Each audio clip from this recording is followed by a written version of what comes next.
realtors, you have access on a 24/7 basis to a contact relationship management system too. I forget the name of it. I think it's Matrix something, but you can use that. Those of you who have one. I got a Star Track system myself. You know, I bought this online. It's something that costs like maybe $30, $40 Total? total. And again, it's not online, so you can't put it in the cloud kind of thing. Backs up like you should. And anyway, I can put labels from it. I can put letters from it. I thought we could have all my contacts. Also, could I use the email on transaction that I closed and I emailed them myself? Category for family, you can add as many categories as you like in case you want to just only send to your friends this month, send it to your family that month, send it to somebody else the next month, or whatever you want to do. So you can have separate campaigns with my system.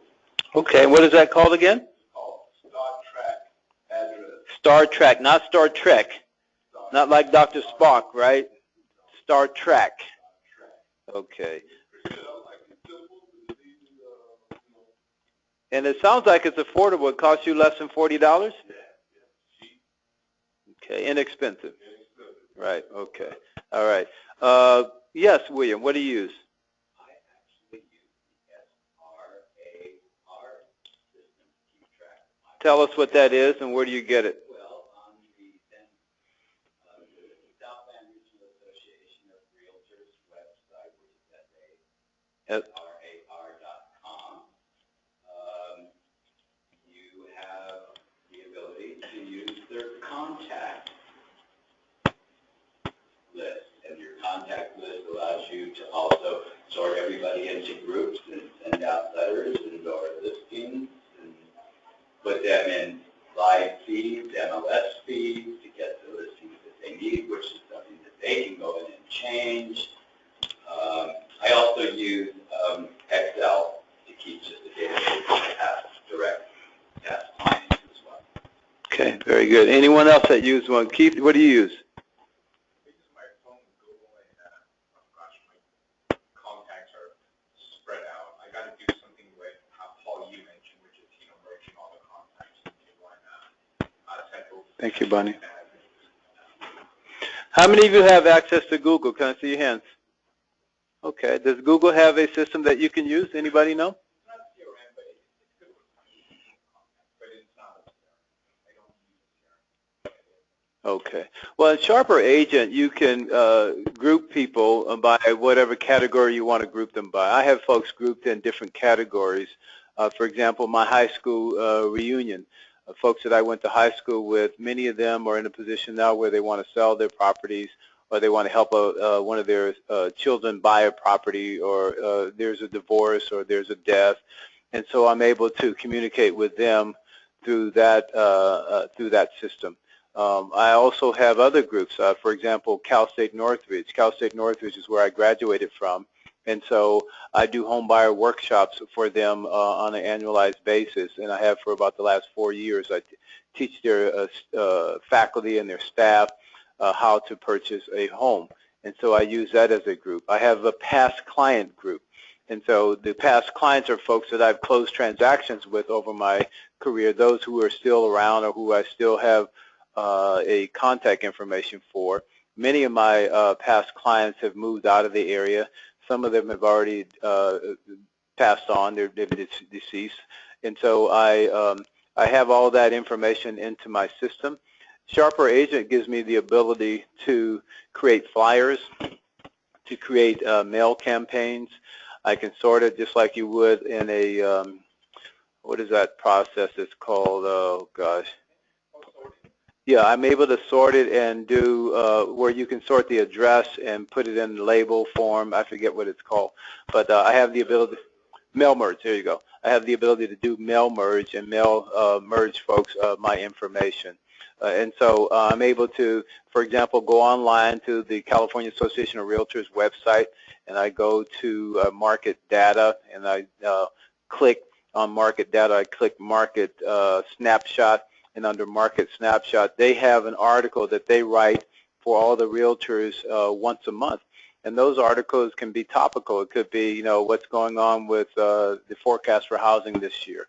And so I'll take one of those messages that I think is appropriate for the group that I'm sending it out to, and then it's already a pre-made flyer. It has my contact information on it. It has a professionally written article. It usually has some type of graphics in it as well.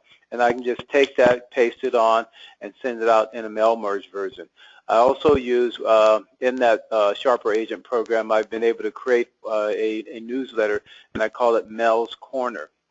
And so I may target a message for particular groups in that Mel's Corner tab and send it out to folks that way. So I have the ability, and so do you, depending on which product you use, to send information out to your past clients. So what I want you to know is that past clients is a really solid way of growing your business. Now, if you're new in the business, you have most likely no past clients. And so what you want to do with business, if you have no past clients, I'm sure you have friends. And does anyone here use a social media outlet at all? Anyone at all? Okay. What do you use, William? I use Facebook and Nextdoor.com, and I have a Twitter account, but I'm not good at it yet. Okay. What do you use, Jordan? Snapchat. Okay, LinkedIn and Snapchat. Jasmarie?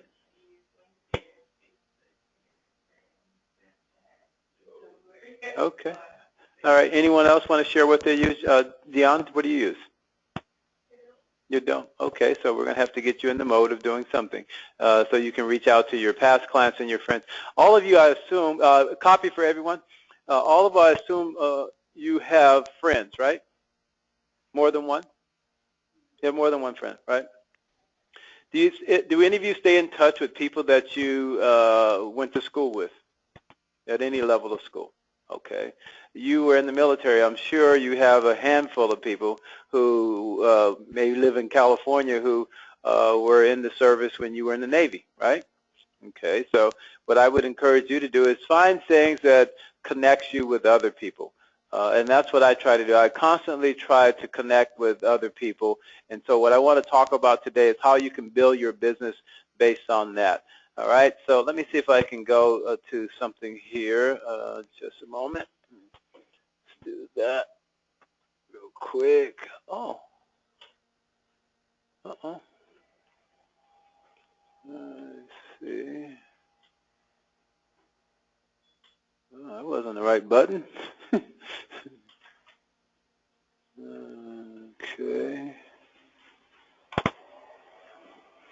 Let's see if I can get that up and running. All right.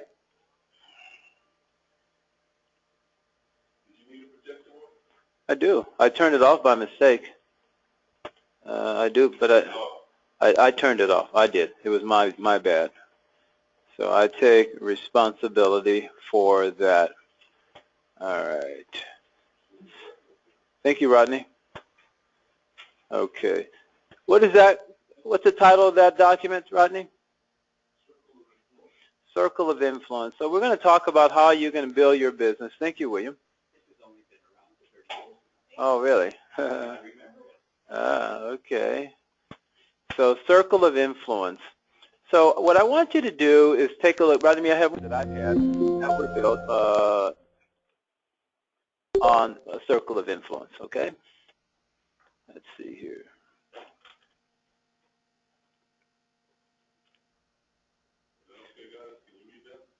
Yeah, okay. Because you're...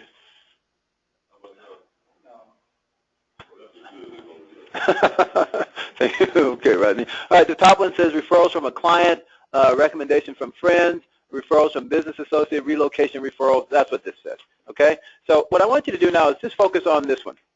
This is called a circle of influence, and those of you who are online, I will email you, or actually we'll put on our website this presentation so that you can go online and you can access the circle of influence chart. I apologize for not having it up and ready. But at the center of their circle of influence is you. That's you, Virgil. And what I have done over my career is I've built my business around my circle of influence. So associates through work. How many of you have worked in another career before you got into real estate? Okay, all right. How many of you work at another career now while you're in real estate? Okay, all right. So those are associates you work with. Now, I'll tell you, if you work with them, there's a good chance that they are getting paid. Would you agree? Most people don't work for free, right? Unless you're a student intern, right? But you're working for a future, right?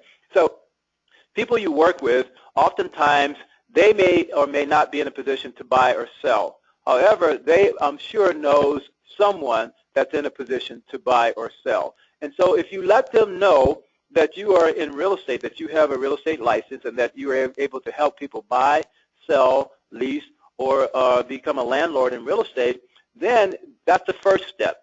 A lot of agents I know are what I call secret agents. They have a real estate license, and they don't tell many people that they have a license. For whatever reason, they don't tell people. They don't want to impose on them. They don't want to be pushy, whatever their reasons are. And the reality is that that is not a good reason. Whatever your reason is, it's not a good reason, because people need to know, and oftentimes people want to know what you do. How many of you have ever gone to a party? Anybody? I've gone to parties, and a good conversation to have in a party is, I'll say something like, when I go to a party, I'll say, hi, my name is Mel. And I'll ask the person, well, what do you do for a living? Or how do you make money? What do you do with most of your time? These are the opening questions that I use when I'm talking to people in a social environment, and they'll tell me. And then I'll show some interest in what it is that they're doing, and then I'll have the ability to tell them what I do. Usually if you ask someone what they do, or you ask them a question about something that they're doing, they'll share that with you, especially if they're having a good time at it. Then they feel more obligated to answer or to listen to what it is that you do. And so I may say something like, well, they ask me, what do? I said, well, I sell dreams. I say, what do you mean you sell dreams? Well, can you all put them on silent or vibrate or something? Whoever has, whatever that is. Yeah, thank you. Whatever it is. Don't be putting her on broadcast news. That is so wrong. That was so bad, right? You're bad news, man. You ought to ask for forgiveness on that one. All right. So associates that you work with, it's really a good thing to let people know that you are in business and you're in the business of real estate. Those of you who are brand new, you might say, you know what, I'm graduating from college and I'm going to get my real estate license. And I just want to let you know ahead of time that I may be coming back to talk to you about real estate. And everybody wants to know about real estate. Most people want to know something, whether they own, rent, or want to own or rent. They want to know something about real estate. Business owners you know. Do you know any business owners, Virgil? Tell me a business owner you know. Okay. All right. How about you, Ms. Clay? Okay, a restaurant owner? In business. Okay. Jordan, you know anyone that owns a business? Okay, you have a LA boss. Guess what? He's making good money, right? So he may want to buy real estate one day, right? Or he may already own some real estate. Professionals you know, can you think of a professional that you know? Oh, okay, thank you. Thank you. Oh, gosh, thank you. Anyone else? Okay, very good. Thank you. I'm a good networker. I can help you. Okay, professionals that you know other than Mel Wilson. Does anyone know a doctor? How about an attorney, right? An accountant? A dentist? Does anyone have a psychiatrist if they go see Rick? No, forgive me. Does anyone know? These are all professionals. No. These are professionals that you know, and I will tell you one thing I found out about doctors, not that I want to brush a broad stroke against any particular profession, but most of the doctors I know are not very good business people. They have a passion for the medicine. They have a passion for healing people and keeping them alive, but they're not very good at business, and they need a good real estate practitioner, a good realtor to help them make decisions on where they're going to purchase a home, if they're leasing space and they've been leasing it for the last 10 years, maybe they should own it. Maybe they have enough money that they're paying. My doctor, and I'm helping him, I'm trying to find a piece of property for him to build a medical center for him. He has an urgent care center, and he's been my physician for over 30 years, and we used to play basketball together on a weekly basis. So we became friends over time, and then I became his patient, and he has a thriving business. And I said, well, Dr. Berg, how much space do you have? He says, well, I have about 11,000 square feet. I said, well, how much are you paying a month? He says, oh, about $30,000 a month. So I said, did you know that I could help you find a property that we could actually get an SBA loan on it, a Small Business Administration loan, put 10% down, you're the owner user. We can build a structure that's maybe a 40,000 square foot structure. You can use 30,000 square feet of it for your practice, and you can take an additional 10,000 square feet and lease it out to someone else. And you can get that with a 10% down loan on a fixed rate. And he said, really? I said, yes, you can. So he said, well, would you go out and find me this kind of property? And so I've done the research. I know what type of property he needs, the parking requirements, all those kinds of things. So eventually I'm going to get him into a transaction. This is a guy that I've been going to, and I've been spending money with him for years, and he's been helping me stay healthy for years. And so these are professionals that you know. All right, people you do business with. Anyone of you do business with anybody? Yes. Who? Okay, you do business with me. Okay. Anybody else? Boy, I'm your popular guy today. Okay. Anyone else? You do business with Rodney. Okay. You do business with a dry cleaner, right? Do you all know that? You do business with people who are at your local grocery store. Some of you may have a favorite tavern that you hang out with, at a restaurant that you hang out at from time to time. These are people that you do business with. These are people that you are paying money to. Your dry cleaners, folks like this, you pay money to them. Your hairdresser, right? You have beautiful hair, your hairdresser. You have beautiful hair, your hairdresser, right? Look at you. I'm sure you get your hair done from time to time. I do business with my manicures, pedicures. Yeah. Yeah. They know a lot of people. They do. They do. And I let them know that I'm in the business, and I ask them for referrals. Okay? So that's very good. I'm asking. That's a good thing. Members of organizations. Are any of you members of organizations? Yes. Okay. Anyone else? Members of organizations? Yeah. Like, yeah, your church, that's an organization, right? You may be in a sorority, fraternity, alumni club. You may be in the restaurateur industry. You may be in a nationality kind of a club. For example, I know people who are from Peru, and so they are into a Peruvian club, or the Filipinos of America, different Filipino Chamber of Commerce. These are different kinds of organizations that you can be a member of, and you build your business on that, and I have built my business on things like that. Relatives. Any of you have relatives? Anybody have relatives they want to claim? Okay. Anybody have relatives want to get rid of? Okay. All right. So relatives you can do business with, right? Your neighbors. How many of you actually know your next door neighbor? You know them by name? You know your next door neighbor by name? That's pretty good. It's rare. A lot of people do not know their next door neighbors by name. I found a lot of my neighbors that I knew, like 2 or 3 of them in my block of maybe 40 homes. I knew maybe 3 or 4 of them. But after the Northridge earthquake, I got to know all of them. You know, they were all out in the streets just like me after the earthquake, and I was the one that had a generator. So I got to meet them really well, right, because they came to get, power or whatever, right? So these are things you can do. Most successful people you know, your closest friends. And I will tell you something, many of us do not let our closest friends know that we want to do business with them. And so as a result, sometimes you get crushed. You get crushed by your friends because your friends will know you're in real estate, but they don't know you want to do business with them. And one day they call you up all excited, and they say, "Oh my gosh, girlfriend, you won't believe what I just did. Me and Joe, we just went out and we saw a house. We were just driving through this neighborhood, and we wrote an offer on that house. And girl, would you believe it? God's answer. It got accepted. The offer got accepted. Could you believe that?" And you're like, you don't know whether to yell or you don't know where to choke them to death, right? Because you're like, how in the world could you do that? Now you're taking it personal. How could you do that to me? You knew I had a real estate license. Well, guess what? You didn't let them know you wanted to do business with them. People do this all the time. And it's frustrating when relatives and friends don't do business with you. And you become very despondent and, you're like, oh, my gosh, I can't believe. And then that relationship may get a little distant, right? I know folks who are angry at their family members now because a family member made an offer with another broker and not with them. Oh, my gosh. Didn't that hurt? Oh, that hurts big time. All right, so here's some of the things you can do with growing your own business. So I want you to look at building your own business. Let me see if I can go here to something else. Hang on a second here. All right.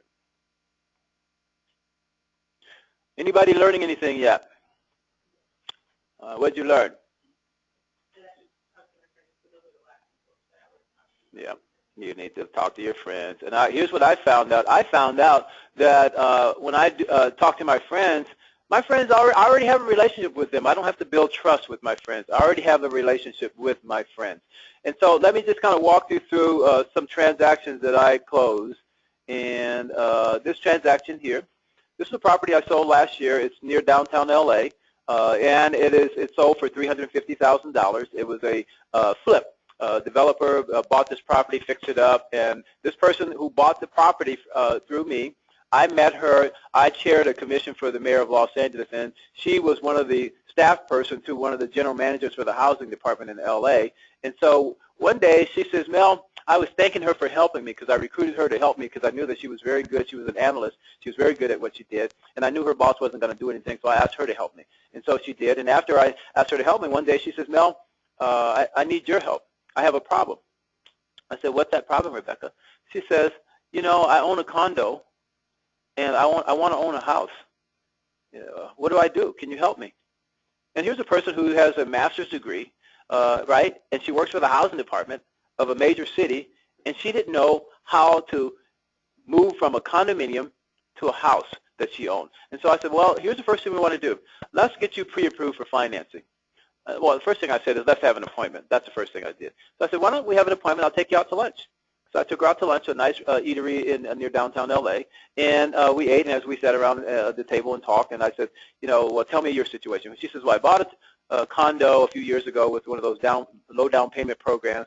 I don't know if I can sell it or not because I don't know what restrictions are on it, and I want to buy a house. I want to get out of the condo and want to buy a house. So I said, well, okay, let's get you pre-approved. So I got her with the lender. She got pre-approved for a loan. She could qualify for about $400,000 property, and she would have to sell her house. And so I said, well, let me find out more about your mortgage and what your restrictions are for selling your home. As I looked into it, I found out that she had equity in her home, not a lot, but some, and that she had no restriction because she had lived there long enough so that she could sell the home. So I ended up listing her house, or condo. We sold it, and it was conditioned or contingent upon her buying another house. So she wouldn't have to move out of her house until escrow closed from the condo. So she didn't get displaced out of the streets. And these are tricky things that are complicated for people who don't do this all the time. And so I ended up getting 2 transactions from this person who I built my referral business out of. I was volunteering in the city of LA, not looking for anything other than just trying to do a good job with the task that I was asked to chair, or the cabinet I was asked to chair. But out of that, a person realized that, oh, he's a real estate guy. Maybe he can help me solve this problem. How would you like it if somebody came to you, Dion, and said, you know, I got a problem. Dion, what's that, girl? Oh, you know, I own a house in View Park, and it's worth about, I think, I don't know, $700,000 or something like that. And I want to buy a house close to the beach in Venice, and it'll probably go for about $1 million. Can you help me? Yes. Okay. You see? So this is what you do. So that's what I did, and I just want to share with you. I'll go through a couple other ones and just help you see what can be done. This one here, this property here that I had listed, I ended up selling this property. It was a guy I went to elementary, junior high, and high school with. I stayed in touch with him, and he wanted to buy a house, so I sold him this property in Lakeview Terrace, okay? All right, let me go through a couple others. Let me see here. Let's see here. Mercer, this property was owned by the city of LA, a group called what is it called? Restore Neighborhood Los Angeles. I had a contract with them because I have a contract with the city of LA to be their housing broker, and these were properties that were bought, fixed up, and sold to low and moderate income households. And that was a relationship that I built from like 30 years ago, getting to know people at City Hall and learning how to go through the bidding process to become the approved broker for them. Okay, Orange Drive. This is a city property that was owned by the city of LA. Years ago, I developed a relationship. I got a contract with the city of LA in 2009 to be their broker, and I sold 6 properties for them last year. Okay, how did that start? Through my referral relationships. I knew people. They told me when the bid was going on and when it was going to be taking place. I read through the bid proposal. I figured out how to answer the questions. I competed, and then ultimately my friends didn't help me get the approval. They just told me when the process was going on, and it was up to me to take to the next step, right, to go through the process and get myself approved and ultimately compete on a successful level, okay? All right, let's see if I can get a couple others, and then I'll open it up for some questions. Okay, what time is it here? Got about 10 minutes, okay. Let me go through another property, this property here. This one here on Tuba. Chatsworth. This property on Tuba. Okay, Rodney, can you turn that light off for me, please? Thank you. Yeah. Is that blind? Yeah. Thank you. I'm sorry. My bad for not being attentive. This property here on Tuba. Okay. This is my manicurist. Okay. She owns a shop here in Northridge. Did I get it listing? No. I'm going to get the listing just because she gets divorced because there's you the 2 parts. Right. So she says, I'm getting a divorce. Can you tell me how much my house is worth? So I said, sure, I'll tell you how much your house is worth. And so I did. I told her how much her house was worth. Let's see here. Thank you, Bonnie. I'm going to go back because I had my email connected.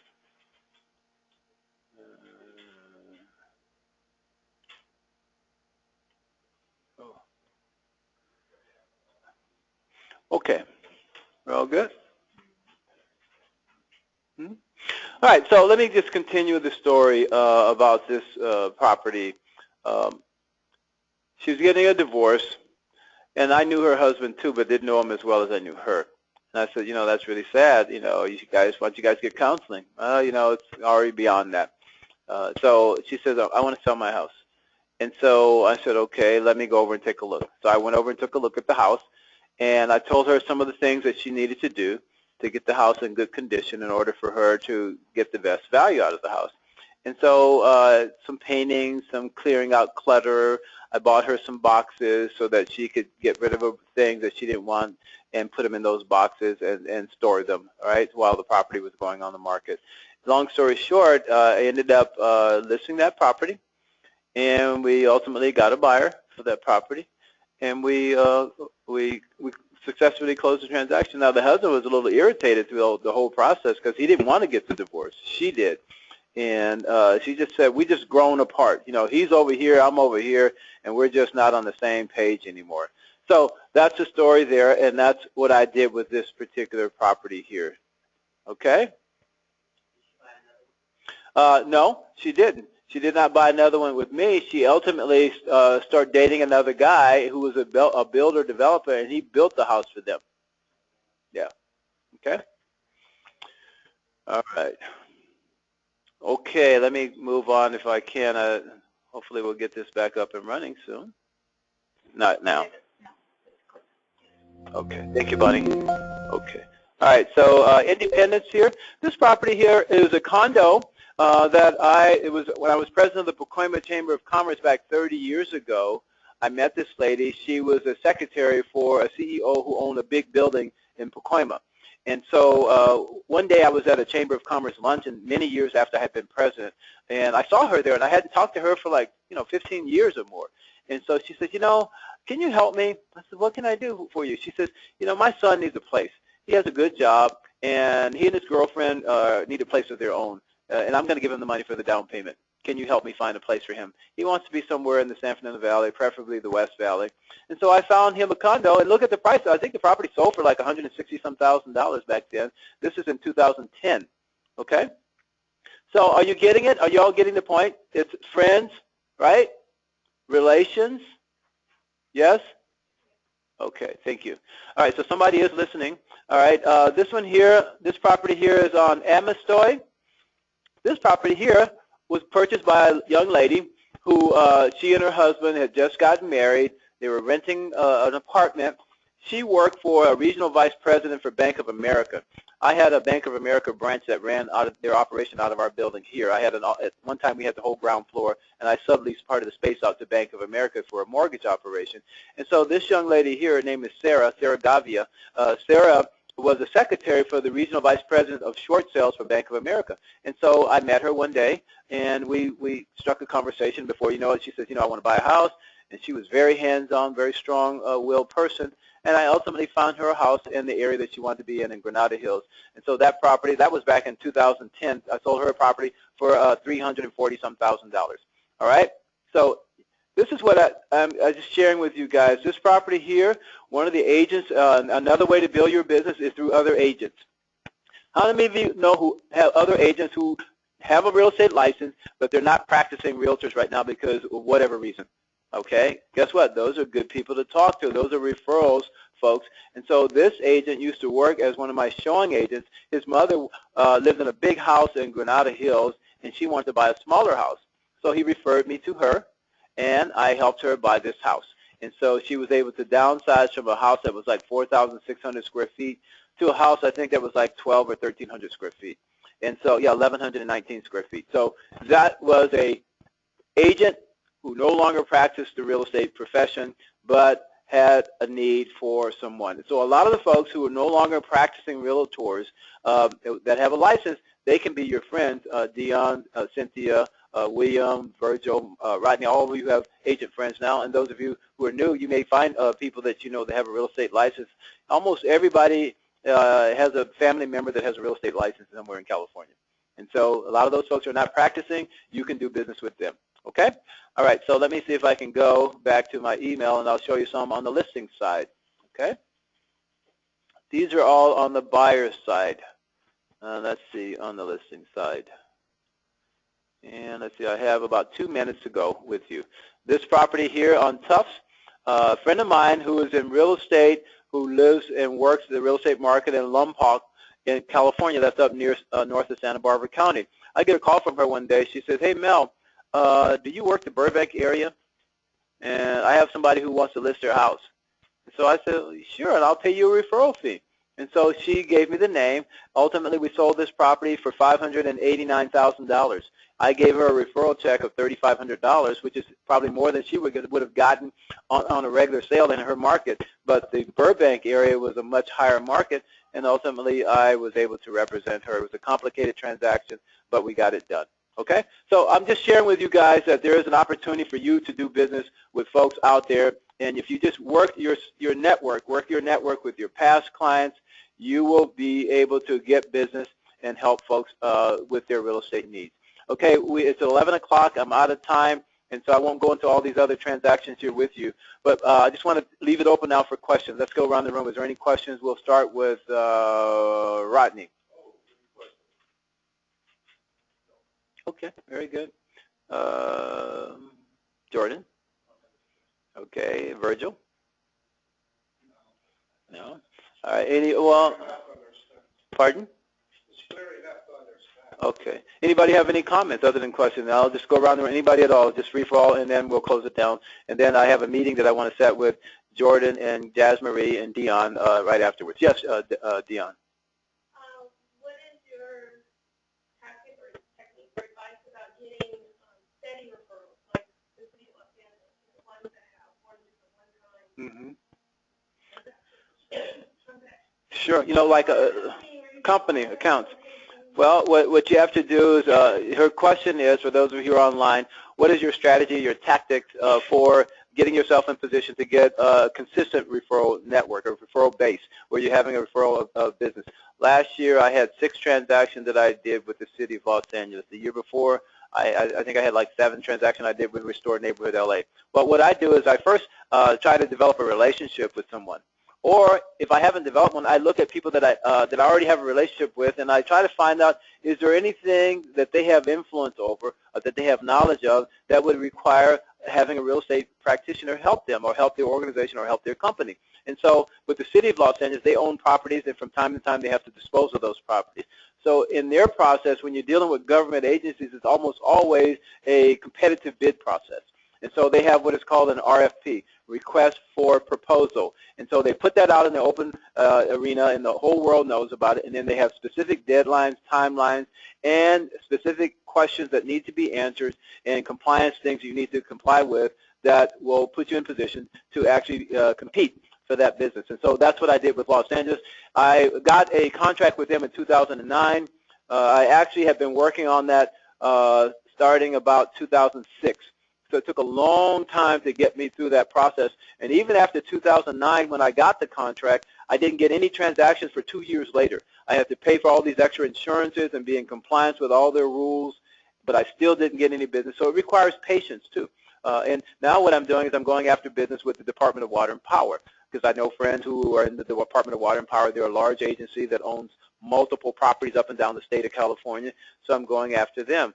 I sat on the Metro board, and so I sat on the Metro board with the mayor of Glendale, Santa Monica, Duarte, LA, and so what I do with those kind of folks is I sit down with them for lunch, and I'll say, what do you guys do? What do you do other than what you do at the Metro board? And we talk, and then I tell them, they ask me, what do you do? And I tell them what I do, and then I say, look, you know, I'd love to do business with you on your personal level. I'd love to do business with you with the agency that you oversee. And who do I talk to? And then they'll tell me who to talk to. In fact, I said, would you mind if I use your name? No. I said, would you mind calling them? Now, if they call them, that is an even more powerful statement, because now they have to pay attention if the mayor calls them or if the city council member calls them. And so that's what I do. At Cal State Northridge, for example, I've worked with them. I was on the advisory board for 4 different presidents at Cal State Northridge. And so I was a student athlete, fundraiser at Cal State Northridge while I was a student, and I served on the advisory boards for all these different presidents. And then one day I was in a room, and one of my colleagues on the board says, hey, I don't know what's wrong with this university. We sit on your board. You guys never do business with us. By the way, Mel Wilson over here is a real estate broker. Have you ever done a transaction with him? And he just called them out. And they looked around and they said, no. And so next thing I know, I get a call from the person who's in charge of that department that deals with real estate. He says, oh, by the way, the president, the new president is going to be looking for a home. Can you help the university corporation show them homes? And so that's what I did. But I did a lot of groundwork ahead of time. I would be showing homes to all these folks over there, and they never gave me a transaction until somebody called them out. And so that's how I was able to get repeatable business. Now I do home buyer workshops for Cal State Northridge, and I just closed, I would say just about a month ago. Out of that last home buyer workshop I had, there was a professor at Cal State Northridge who I believe she's in the African Studies or Africana Studies department, and her husband who's in the Africana Studies department at Cal State Dominguez. They had a child. They were expecting another child. They went to the home buyer workshop. They said, look, we're from out of the area. She's from Louisiana. He's from Arizona originally. We want to buy a house. Can you help us? So I already had them trained, and I said, we need to get you pre-approved. So we got them pre-approved through Craig Kovler here, and next thing you know, we're out showing houses. We showed probably 10 houses or condos, and they ultimately found one they liked in Pacoima, that it was a beautiful place and that needed restoring. Wrote the offer got accepted, and I just got a text from them yesterday saying, oh, just wanted to share the good news. We had a baby boy. So that's exciting. These are the kind of things you do, and that's how you get repeatable business. So there are many ways to do it. I just encourage you. It really comes down to relationships. Relationships and letting people know what you do. If you don't ask for a business, you most likely won't get it. Okay? Any other comments or questions? Yes, William. You know, I mentioned earlier that when I was first year, our manager came in with this year thing is really, really good. The one thing that I didn't talk today is I fired as far as according to me. Number one is my closest friends. Number two is my relative. Number three is my neighbors. Number four is the associates. And number five is the members of the organization. Those are all people that already know me that aren't going to reject me when I call them and ask for business. So focus on the left hand first. They won't reject you. Okay, thank you. Anyone else? We're going to close. All right, very good. Well, thank you all for being here. The others of you who are here, I'll catch up with you shortly, and we'll catch you next week, okay, or during the week. Thank you. Thank you, Keith.